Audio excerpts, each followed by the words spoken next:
नमस्कार, मैं हूं डॉक्टर संतोष मानव और मेरे साथ हैं झारखंड के वरिष्ठ पत्रकार शंभुनाथ चौधरी। और बातचीत का सब्जेक्ट है झारखंड में चुनाव। झारखंड में गहमागहमी है।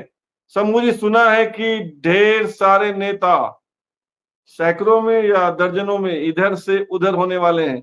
एनडीए से इंडी और इंडी से एनडीए। आज दो एक्स एमएलए झारखंड मुक्ति मोर्चा में शामिल हुए हैं। जमुआ से बीजेपी के सिटिंग एमएलए केदार हाजरा और चंदन क्यारी से आजसू के पूर्व MLA ex MLA Uma Shankar Rajak, ये दोनों गए हैं झामुमो में। तो क्या कारण क्या है? नहीं, देखिए, ये है कि आपने ठीक कहा कि चुनाव आते के साथ पाला बदल का खेल जो है वो शुरू हो गया है। जेएमएम में पहली बार, मतलब चुनाव की घोषणा के बाद या कहिए कि चुनाव के आसपास जो है वो ये दो लीडर आए हैं। जमुआ से सिटिंग विधायक केदार हाजरा बीजेपी से 3 बार वहां से विधायक चुने गए थे। जमुआ सुरक्षित सीट है अनुसूचित जाति के लिए, और दूसरी सीट है चंदन कियारी, वह भी अनुसूचित जाति के लिए सुरक्षित सीट है। तो इन दोनों सीटों पे उमाकांत रजक भी पहले रह चुके हैं विधायक। देखिए, ये बात तो ठीक है एक कि मिनट एक मिनट रुकूंगा। उमाकांत रजक जो है वो आजसू के लीडर थे, एक्स एमएलए। और हाँ, केदार हाजरा बीजेपी के सिटिंग एमएलए हैं। हाँ, मतलब यानी दोनों एनडीए के। दोनों एनडीए के मामला है, दोनों एनडीए से चले गए जेएमएम। हाँ, हाँ, ओके। हाँ, जेएमएम में आए हैं, और ये उम्मीद की जा रही है कि इन दोनों सीटों पर जेएमएम के कैंडिडेट होंगे। हालांकि जेएमएम जो जमुआ सीट है वो कांग्रेस की सीट होती थी। पिछली बार कांग्रेस की मंजू देवी ने वहां पे चुनाव लड़ा था। दिलचस्प बात यह है कि मंजू देवी, जो शुकर रविदास वहां जमुआ से कभी विधायक होते थे, उनकी पुत्री हैं। तो पिता पुत्री दोनों को हिमंता विश्व शर्मा की मौजूदगी में आज से 4 रोज पहले बीजेपी में शामिल कराया गया। वो दूसरे नंबर पर रही थी पिछले चुनाव में कांग्रेस के उम्मीदवार के तौर पे। जब वो आ गई तो इसका संकेत साफ था कि भाई केदार हाजरा के लिए जो है वो मुश्किल होनी है।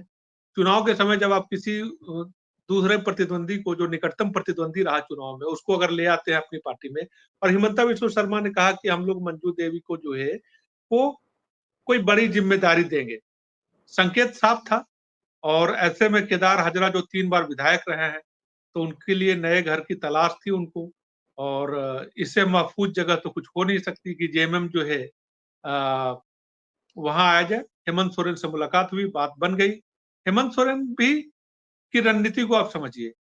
हेमंत सोरेन इस बार जो सीटों का बंटवारा करने जा रहे हैं, मतलब इंडिया गठबंधन में जो सीटों का बंटवारा होने जा रहा है, हेमंत सोरेन ने एक बात कही है अपने कांग्रेस के लीडर से, आरजेडी के लीडर से, कि हम लोग सीटों पे न अड़े कि तुम्हारी कितनी सीटें, हमारी कितनी सीटें। हम पहले अपनी अपनी लिस्ट निकालें कि किसके उम्मीदवार ज्यादा जिताऊ हैं। अगर उस सीट पे, वो सीट ठीक है आप कांग्रेस की हो सकती है, लेकिन अगर आपसे की तुलना में हमारा कैंडिडेट ज्यादा जिताऊ है या ज्यादा दमदार है, तो हमारे पास सीट रही। अगर आपके पास, आप कहीं हमसे ज्यादा दमदार उम्मीदवार पेश करने की स्थिति में, तो हम आपके लिए छोड़ देंगे। तो ये बात है, और हेमंत सोरेन की बात माननी ही पड़ेगी कांग्रेस को। जाहिर है, जब हेमंत सोरेन की मौजूदगी में केदार हाजरा शामिल हुए हैं, और कांग्रेस के पास तत्काल वहां कोई दूसरा उम्मीदवार तलाशने का विकल्प भी नहीं होगा, और केदार हाजरा जो सिटिंग विधायक है यहाँ आ गए, तो जाहिर तौर पर वो जेएमएम के कैंडिडेट होंगे। उमाकांत रजक भी जो है वो आजसू के पुराने लीडर रहे हैं, और वहां से विधायक रह चुके हैं। पिछले 10 सालों से वहां अमर बावरी विधायक हैं। दोनों चीर प्रतिद्वंदी हैं। बहुत कम मतों के फासले से पराजय हुई थी पिछले चुनाव में आजसू उम्मीदवार के तौर पर उमाकांत रजक की।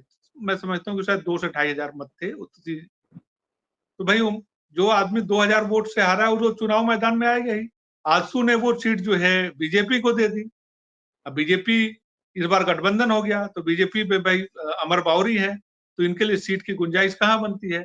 तो ये इनके लिए भी था कि भाई हम जेएमएम की शरण में आए, और जेएमएम को इन 2 सीटों पर 2 मजबूत उम्मीदवार मिल गए हैं।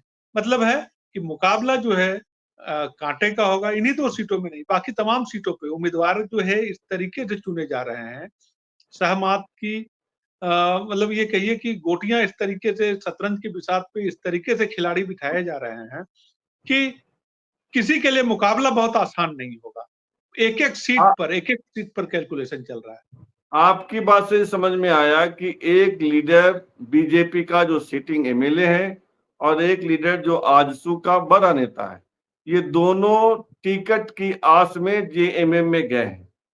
हाँ, मेरा सवाल है कि इसका सिर्फ लोकल इम्पैक्ट होगा या स्टेट लेवल पर इम्पैक्ट होगा? नहीं नहीं, स्टेट लेवल पे तो बहुत इम्पैक्ट की बात आप नहीं कर सकते हैं। ठीक है, आजसू के लीडर हैं, लेकिन अपने क्षेत्र के बाहर कोई बहुत असर इन दोनों लीडर्स का ऐसा नहीं रहा कि हाँ बहुत कोई असर रहा। वो सीट की बात है कि इन 2 सीटों पे, और लड़ाई देखिए जब एक-एक सीट की है, 7-8 सीटों की कहानी है। 8 से 9 सीट इधर से खिसक गए उधर, 8 से 9 सीट इधर का आ गए, तो सत्ता जो है वो पलट जाएगी या सत्ता बरकरार रहेगी। तो यही 8-9 सीटों का खेल है झारखंड में। और हमेशा ही से हम लोग देखते आए हैं। आप देखेंगे कि कभी 5 सीटें जीतकर आजसू जो है वो किंग मेकर की भूमिका में रहती थी। वो तय करती थी कि भाई सरकार इधर बनेगी कि उधर बनेगी। इस तरीके से ये होता है। तो स्थिति यही है कि झारखंड में एक-एक सीट की लड़ाई होती है। 2014 से लेके 2024 तक इन 10 सालों में पहली बार जो है 5-5 साल सरकारें चली। 5 साल रघुवर दास ने चलाई और हेमंत सोरेन ने चलाई। थोड़ी-सी स्थिरता आई है राजनीति में। समीकरण इस तरीके से लोग बनते हैं, और बार-बार चुनाव होने से जो दिक्कत होती है ये सभी लोगों ने समझा है।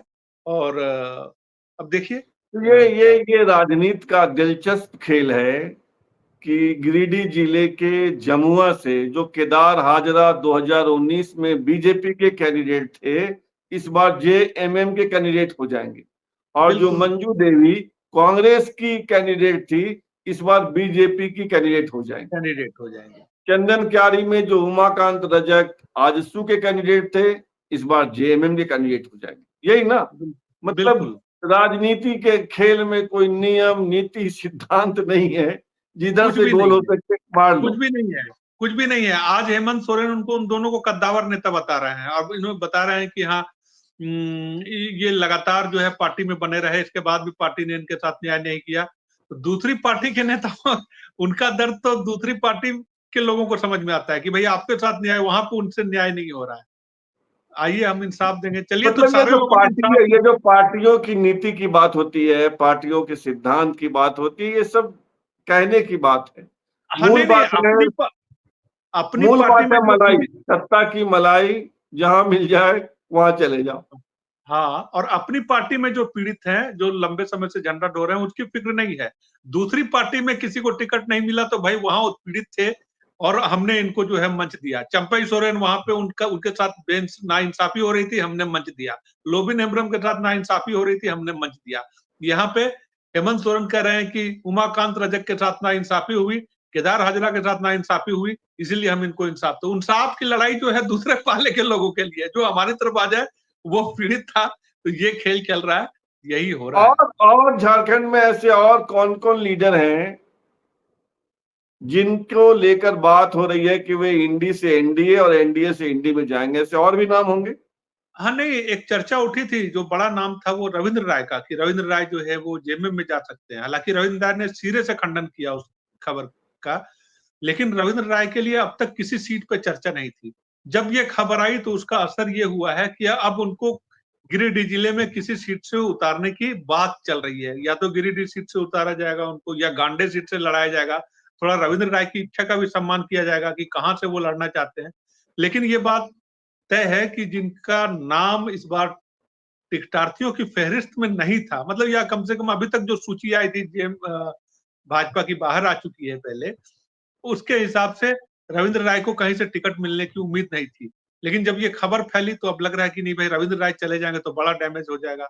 तो अब उनको कहीं ना कहीं किसी सीट पे एडजस्ट करने की बात चल रही है। कहाँ एडजस्ट करेंगे? गिरिडीह की बात हो रही है तो वहां नहीं शाहाबादी तो हैं पहले से। गिरिडीह की बात चल रही है या गांडे में बात चल रही है। अब देखिए कहाँ से रविंद्र राय कहाँ से खुद को कंफर्ट पाते हैं, ये भी तो बहुत बड़ी बात होगी कि कहाँ से पाते हैं। गांडे में लड़के क्या करेंगे?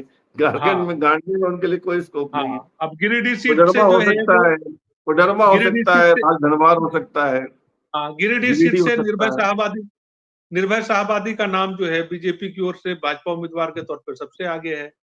हो सकता है कि भाई अब रविंद्र राय की दावेदारी हो रही है तो पहले तो नहीं था दावा, पहले उनका नाम राजकुमारी में भी नहीं था, लेकिन अब जब बात चली है तो अब रविंद्र राय कहीं न कहीं एडजस्ट होंगे, ये बात ये सूचना आ रही है। अजय शाहदेव की बात चल रही थी, तो अजय शाहदेव भी जा सकते हैं बीजेपी में, और ये बात उन्होंने कहा कि आज तक मैं कांग्रेस में हूँ, कल ये बात कही थी उन्होंने, लेकिन मजबूती से इसका खंडन नहीं किया है, और ये संभावना जताई जा रही है कि अगर बीजेपी ने उनको टिकट देने का पक्का वादा किया या उनको इस तरीके का एश्योरेंस मिला कि जिससे वो निश्चिंत हो जाएं, तो वो बीजेपी की तरफ से होंगे। मेरे पास ये सूचना है कि इंडी ब्लॉक को उम्मीदवारों की घोषणा की कोई हड़बड़ी नहीं है। वे बीजेपी के कैंडिडेट्स की लिस्ट आने तक वेट करेंगे। जिनको यहाँ टिकट नहीं मिलेगा सबको अपने दामन में समेटेंगे और उसमें से भरसक अधिकतर को कैंडिडेट बनाएंगे। और हेमंत सोरेन एनडीए को तोड़ने की कोशिश भी कर रहे हैं। जो स्वतः आ गए उनका स्वागत है और कुछ को बुला भी रहे हैं। एक झटका देने की उनकी तैयारी है। हाँ, नहीं, देखिए आज तो झटका दिया ही उन्होंने एक तरीके से, और बात ये है कि हेमंत सोरेन की पार्टी के जो विधायक हैं, जो 30 सीट हैं, जो सिटिंग एमएलए हैं, उनमें से 2 सीट तो अब कम ही हो गए। चंपई सोरेन और 2-3 सीटें कम हो गई, सीता सोरेन चली गई, वो चली गई तो उन सीटों पे, लेकिन जो बाकी प्रत्याशी हैं उनमें से शायद ही 1-2 का टिकट कटे। हम लोग कल चमरा लिंडा की बात कर रहे थे, आज चमरा लिंडा की मुलाकात जो है वो हेमंत सोरेन से हुई, और बहुत संभावना है कि वो जेएमएम के टिकट पर चुनाव लड़ेंगे, क्योंकि चमरा लिंडा से मजबूत उम्मीदवार वहां पे जेएमएम के पास भी नहीं है। तो जेएमएम के उनको पार्टी ने निलंबित कर रखा है कि हाँ भाई आप बागी होकर लोकसभा का चुनाव लड़े थे, तो अब उनकी भी मजबूरी है बिशुनपुर से कि चमरा लिंडा के अलावा और कोई दूसरा कद्दावर कैंडिडेट मिल नहीं रहा है, तो हो सकता है कि वो चमरा लिंडा फिर पार्टी में आ जाए। तो इस तरीके से है, तो वो सीट जहां पे जेएमएम के एमएलए पहले से हैं, उन सीटों की घोषणा तो हो जाएगी संतोष जी। उन सीटों का इंतजार किया जा रहा है जहां जेएमएम ने लूज किया था और अच्छे खासे फासले से लूज किया था, तो वहां पे इंतजार किया जा रहा है कि एनडीए के उम्मीदवार घोषित होने दें, उसके बाद नाम सामने आने दें, जो लगेगा कि अगर कोई दमदार है वाकई, तो उसको पार्टी जो है वो पाले में लाएगी। दोनों तरफ से बराबर का खेल शेयरिंग की घोषणा हुई है एनडीए में आज, उसको लेकर कोई विवाद, कोई कंट्रोवर्सी, नाराजगी? नहीं, क्योंकि अभी तक उसमें कोई जेडीयू का आदमी नहीं था प्रेस कॉन्फ्रेंस में, या तो आजसू के 3 लोग थे, 3 लोग बीजेपी के थे। हाँ, जेडीयू का कोई आदमी था नहीं, और जेडीयू इस बात पे सहमत भी नहीं है। खीरू महतो जो जेडीयू के प्रदेश अध्यक्ष हैं, वो मांडू सीट चाहते थे अपने बेटे दुष्यंत पटेल के लिए, लेकिन वो सीट नहीं मिली है। और 2 दिन पहले, 3 दिन पहले जब जेडीयू की बैठक हुई थी पटना में, उसके बाद निकलकर उन्होंने कहा था कि 11 सीटों पर हमारी लड़ने की तैयारी है। तो देखिए जेडीयू की ओर से खटपट हो सकता है, बस मुझे लगता है कि कुछ सीटें कुछ और दबाव बनाएगी जेडीयू, कम से कम 1-2 सीटें उसे और चाहिए। वो कोशिश कर रही है, लेकिन बीजेपी कोई सीट देने के मूड में नहीं है, 2 से ज्यादा उनको देने के मूड में यहाँ पे नहीं है। बहुत ज्यादा अगर केंद्रीय स्तर पे कोई दबाव बना तो हो सकता है 1-8 सीटें कुर्बान करें, अन्यथा यही है।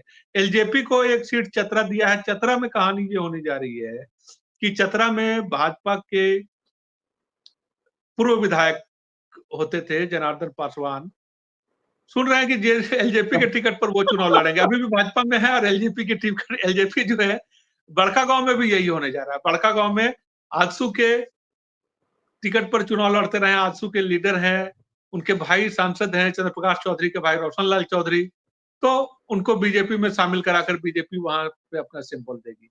तो इस तरीके का एनडीए में आपस में समझौता होने का, ठीक है एलजेपी को एक सीट भी दे दिया और कैंडिडेट भी जो है वो हमारा ही रहा, तो ये बात हो सकती है। एलजेपी की गतिविधि रही भी नहीं है, तो कोई बहुत कद्दावर कैंडिडेट उसकी माने उसके लिए तलाशना भी मुश्किल होगा। तो चतरा सीट मिली है, तो हो सकता है कि जनार्दन पासवान जो है वो नजर आए। धन्यवाद शंभू जी, कल फिर बात करेंगे। आज यहीं तक। बहुत बहुत धन्यवाद आपका। धन्यवाद।